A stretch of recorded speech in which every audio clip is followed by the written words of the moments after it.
Question है coding decoding का। यहाँ पर प्रश्न में संबंध दिया हुआ है, तो यहाँ पर हम देखते हैं कि कौन सा संबंध लग रहा है और फिर ये भी पता लगाते हैं कि यहाँ पर प्रश्न चिन्ह के स्थान पर कौन सी संख्या आएगी। तो यहाँ पर संबंध किस प्रकार से दिया हुआ है कि 2 + 4 बराबर कितना होता है, 10 होता है। 3 + 6 बराबर कितना होता है, 15 होता है। और 4 + 8 बराबर क्या होगा, ऐसा यहाँ पर पूछा गया है। तो पैटर्न बिल्कुल ही आसान है। इसके लिए क्या करना होगा, आप यहाँ पर ध्यान से समझिए कि यहाँ पर पहला नंबर यहाँ पर 2 है और दूसरा नंबर यहाँ पर 4 है। अगर 2 + 4 किया जाए तो 6 आता है ना, लेकिन यहाँ पर तो 10 लिखा हुआ है, तो यहाँ पर सीधा संबंध तो है नहीं, यहाँ पर तो कोई और ही पैटर्न लग रहा है। तो हमें इस तरह से सोचना होगा कि हमारे पास 2 नंबर है, कौन कौन से 2 है और 4 है। इन दोनों नंबर्स के द्वारा हम किस प्रकार 10 को प्राप्त कर सकते हैं, तो यहाँ पर हमें इस तरीके से ही सोचना होगा।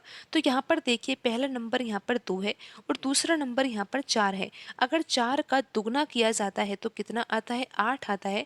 और 8 में 2 जोड़ दिया जाता है तो यहाँ पर 10 आ ही जाता है। आपको यहाँ पर क्या करना है, यहाँ पर 2 संख्याएं है ना, 2 है और 4 है।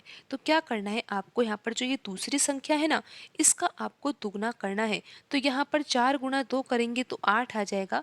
और फिर 8 में ये पहली संख्या जो 2 लिखी हुई है, इसको हमें जोड़ना है। तो यहाँ पर क्या आ जाएगा, 10 आ जाएगा। तो यहाँ पर बराबर में 10 ही लिखा हुआ है। तो अब हम यही पैटर्न यहाँ पर दूसरे संबंध में भी लगाकर देखते हैं।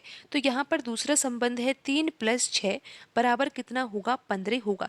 तो आप देखिए कैसे 15 होगा। तो यहाँ पर हमें क्या करना होगा, यहाँ पर जो ये 6 लिखा हुआ है ना, तो इस संख्या का तो हमें दुगना करना है। 6 का दुगना करेंगे तो यहाँ पर 12 आ जाएगा। और 12 में हमें ये पहली संख्या 3 को जोड़ना है। तो 3 + 12 कितना हो जाएगा, 15 हो जाएगा। और आप ये देख ही सकते हो कि यहाँ पर बराबर में 15 ही लिखा हुआ है। तो अब हम यहाँ पर संबंध जो तीसरा दिया हुआ है ना, इसमें भी यही पैटर्न लगा देते हैं। तो पैटर्न तो बिल्कुल आसान है। करना क्या है, यहाँ पर जो ये दूसरी संख्या है, इसका तो हमें दुगना करना है। तो 8 का दुगना कितना होगा, 16 होगा। और इसमें हमें यहाँ पर ये जो पहली संख्या है ना, पहली संख्या को जोड़ना है। तो 16 + 4 कितना होगा, 20 होगा। तो यहाँ पर प्रश्न चिन्ह के स्थान पर कौन सी संख्या आएगी, संख्या यहाँ पर 20 आएगी। और ऑप्शन सी यहाँ पर सही होगा।